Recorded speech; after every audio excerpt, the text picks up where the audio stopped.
ओम तत्सत।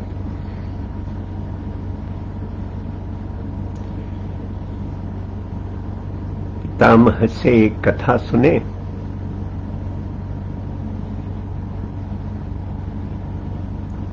प्राणियों के संसार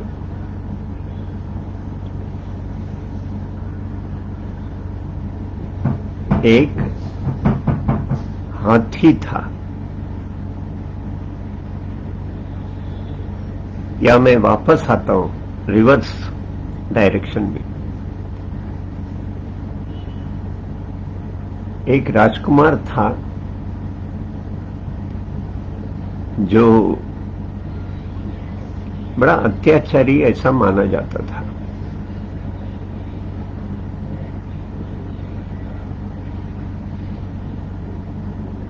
जनता को त्रास देता, उनसे जोर जबरदस्ती से कार्य कराता, उनका धन छीनता,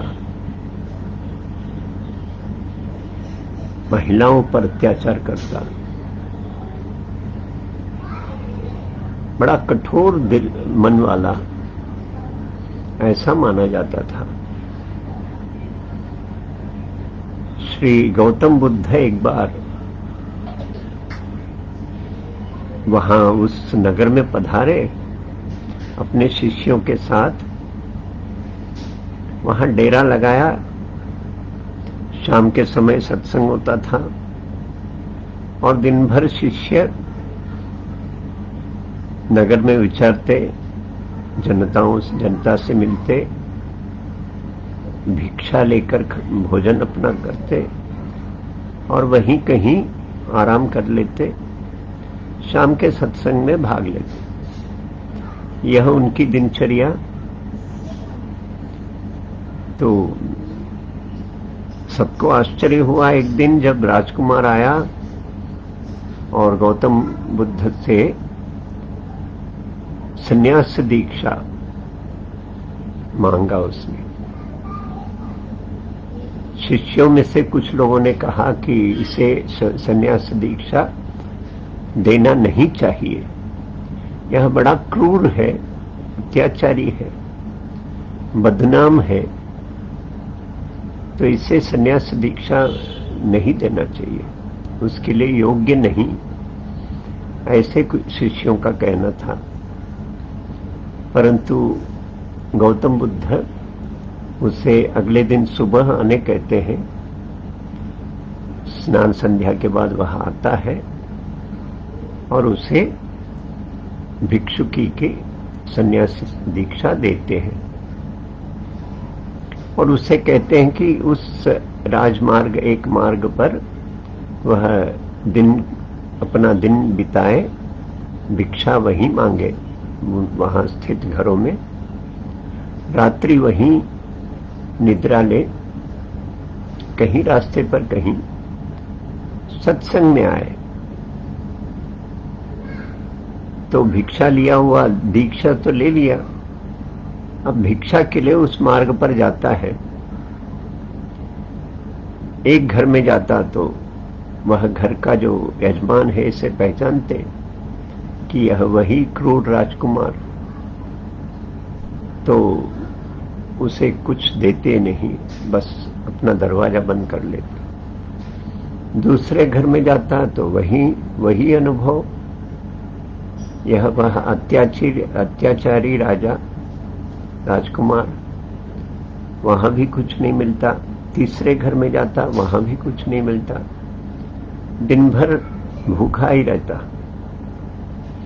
सत्संग में आता, रात्रि निद्रा के सोने के लिए कहा गया कि रास्ते पर कहीं भी अपनी व्यवस्था कर लो, किसी के घर के ओटे पर, कहीं पेड़ के नीचे। तो राजकुमार किसी के घर में तो जाकर पूछने की हिम्मत नहीं किया, तो ऐसे ही एक पेड़ के नीचे जाकर लेट गया।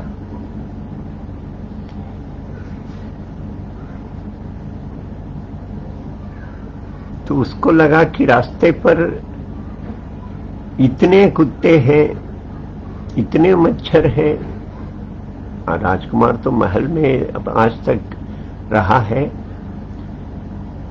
तो रास्ते का अनुभव तो उसे नहीं था, परंतु आज की रात्रि तो इतनी लंबी थी,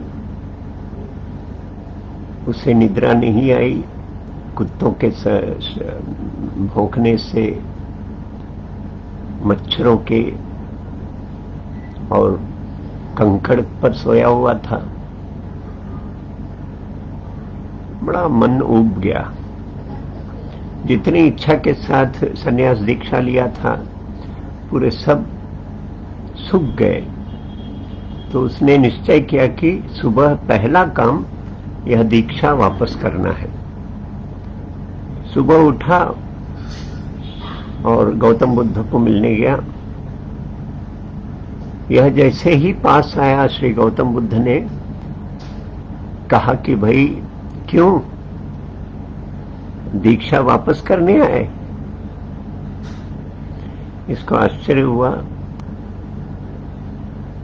तो गौतम बुद्ध ने और एक शब्द कहा, जो धैर्य, जो हिम्मत हाथी के नाते तुमने दिखाया,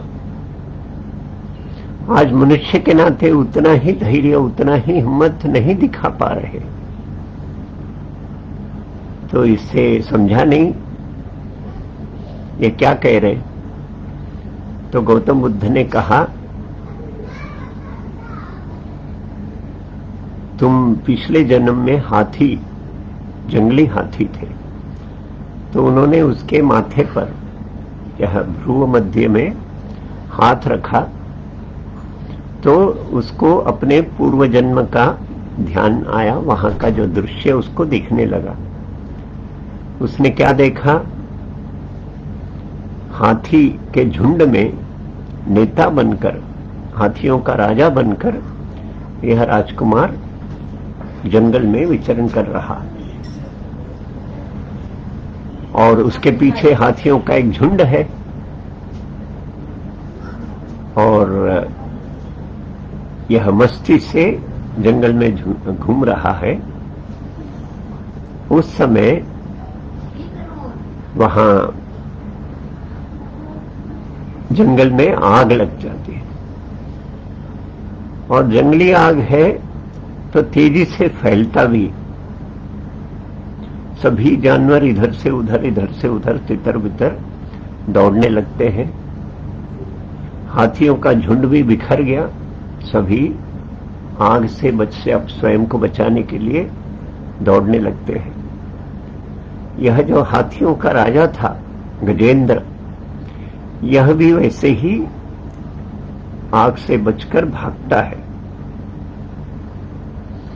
थोड़ी दूर भागा तो इसको श्वास हाँफने लगा, तो थोड़ा श्वास को शमन करने एक वृक्ष के नीचे रुक गया। थोड़ी देर श्वास शमन हुआ और आग तो फैलते हुए आ रही है पीछे। थोड़े समय के बाद यह पुनः भागने की तैयारी से अपना एक पैर ऊपर उठाया। हाथियों के आंखें छोटे होते हैं पर बड़े तेजस्वी होते हैं, सूक्ष्मता से देख सकते हैं। तो जैसे इसने पैर ऊपर उठाया, एक खरगोश छोटा सा दौड़ते हुए इसके एक छतरा जैसा इसके पैर के नीचे आकर स्वयं को बसा लिया। और खरगोश बोला, मुझे एक बड़ा कवच छत्र मिल गया है, आग से मैं बच जाऊंगा। ऐसा कहते हुए वह इनके हाथी के पैर के नीचे अपने आप को बसा लिया।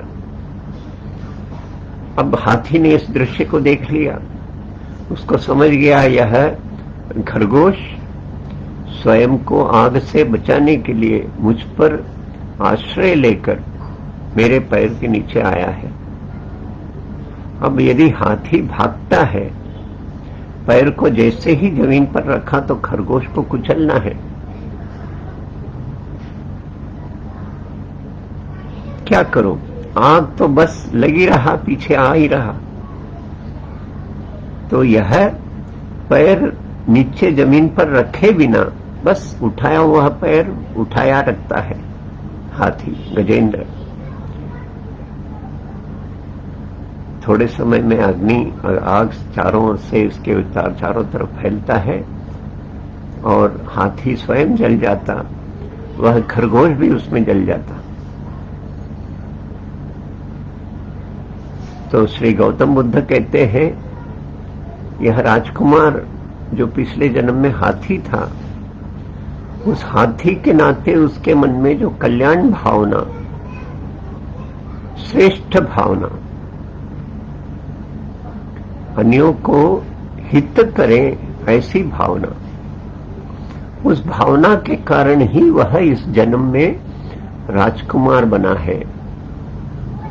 और उसी भावना के कारण, कल्याण भावना के कारण यह संन्यास दीक्षा की इच्छा करते हुए मेरे पास आया है। ऐसा श्री गौतम बुद्ध अपने शिष्यों से कहते हैं। गीता में कहते हैं श्री कृष्ण, कल्याण भावना से जो कार्य करता है उसे उसकी दुर्गति कभी नहीं होती। चाहे उस कार्य में, उस प्रयत्न में वह यशस्वी रहे, अपयशी रहे, वह कार्य उसकी पूर्ति न हो जाए। अब जैसे हाथी खरगोश को तो बचा नहीं सका, उसकी जो भावना है उसके लिए इतना बड़ा पुरस्कार, भावना के लिए प्रयत्न तो अपयश रहा। ऐसे श्री गौतम बुद्ध ने यह कथा राजकुमार के विषय में, उनके पूर्व जन्म के विषय में सुनाया। नहीं कल्याण कृत कश्चित् दुर्गतिं तात गच्छति। दुर्गति को प्राप्त नहीं होता जो कल्याण भावना से, परहित के भावना से प्रयत्न करता है, प्रयत्न मात्र करता है। परहित की भावना ही आवश्यक है। प्रयत्न यशस्वी रहा नहीं रहा, उस पर कोई, उससे कोई इस पर अंतर होता नहीं। बस कल्याण भावना रही तो उसकी दुर्गति होती नहीं, ऐसे श्री कृष्ण कहते हैं। आज की कथा हम यहां समाप्त करें। कल पुनः मिलेंगे और एक कथा के साथ। ओम तत्सत।